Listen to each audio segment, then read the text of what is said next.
Hi everyone, here I'm going to talk about topic 9. Here I'm going to talk about confidence interval that, for example, if I have x bar, which is the mean for the sample, okay, so which is here, and okay, so which is here, or for example, this is population, and I have a sample here. This is the sample, and I have x bar, which is mean of the sample. Okay, so I want to know when I have the sample mean, and when I have a standard deviation, and when I know how many number I have in the sample. So for example, what is the interval that I expect that the mean population, which is mu, which is the parameter is related to population. So where I can say mu is located.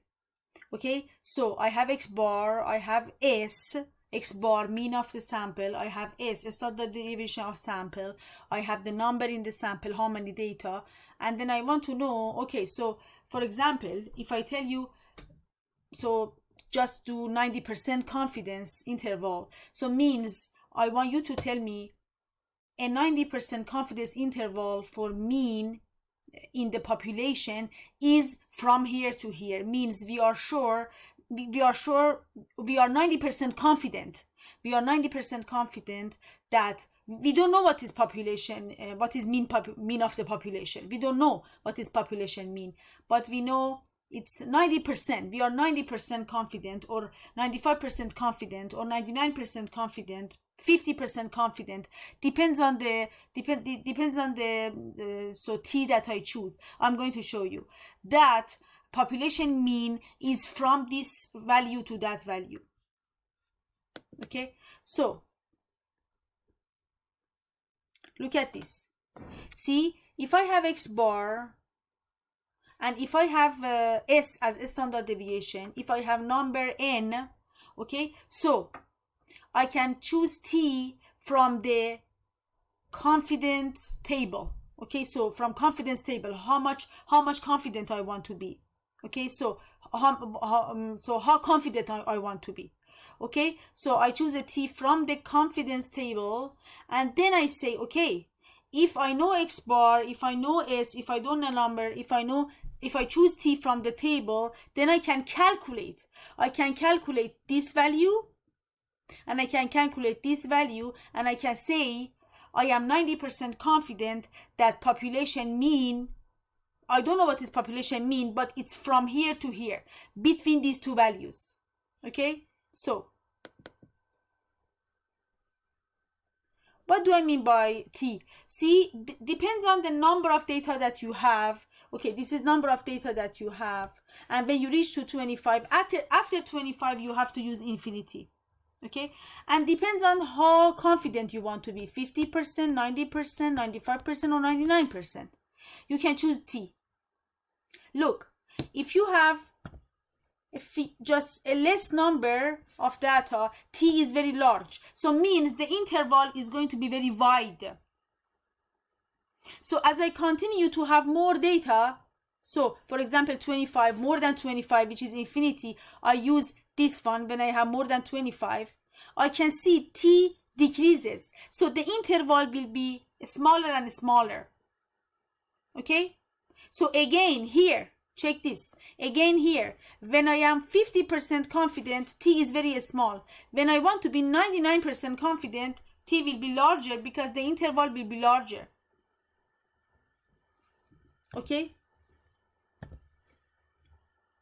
so you have to check the question,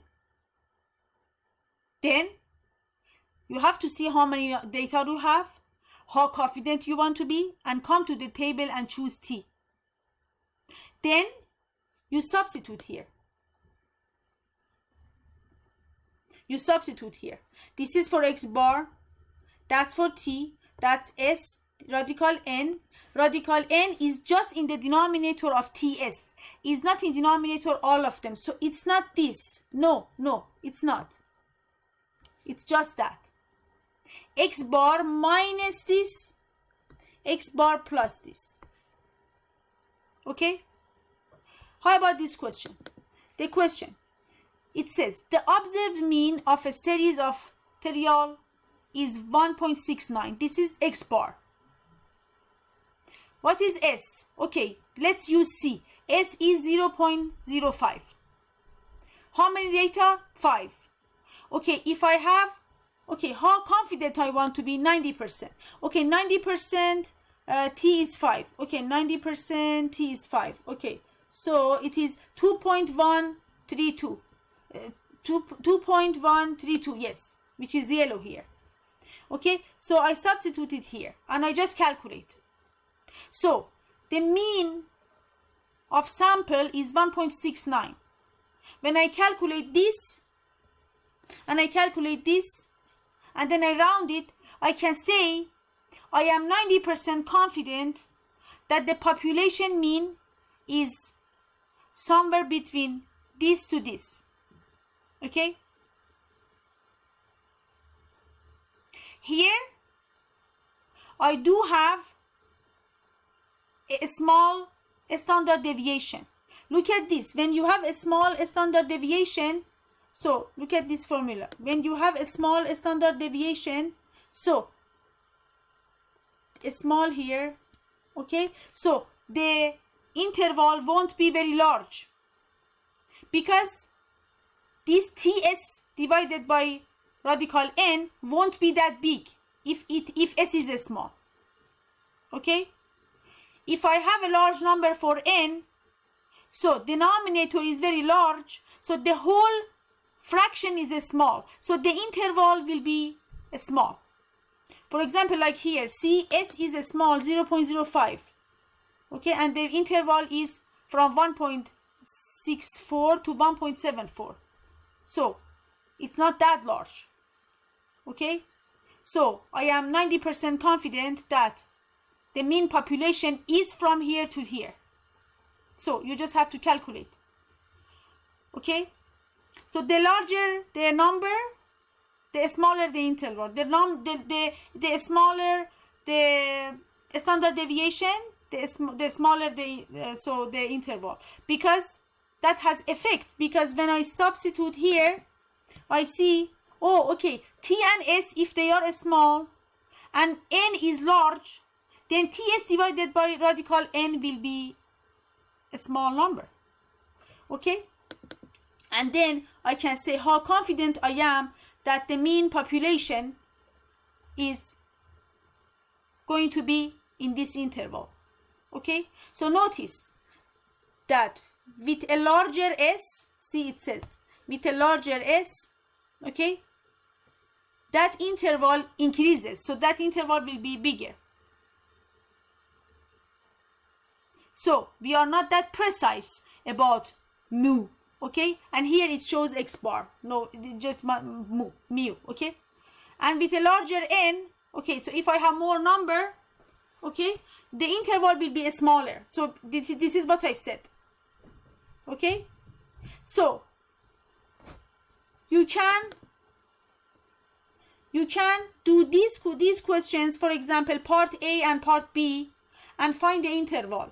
So the main point is here is this: you have x bar, you have S, you have the number of data, you have the percentage of confidence level that you want, okay, and then you want to find an interval, okay, to say, when I know sample mean is this and standard deviation is this, for this many data, I am 90% sure or 95% sure or 99% sure that the population mean is from here to here. How many value I have from here to here? On mathematics, how many value I have from here to here? 1.64 to 1.74. Infinity number of values. However, it's not a large, but between any two numbers on in real number set, so you have infinity numbers, okay, even if you think they are so small to each other. Thank you so much. That's for topic 9. So I continue to topic 10.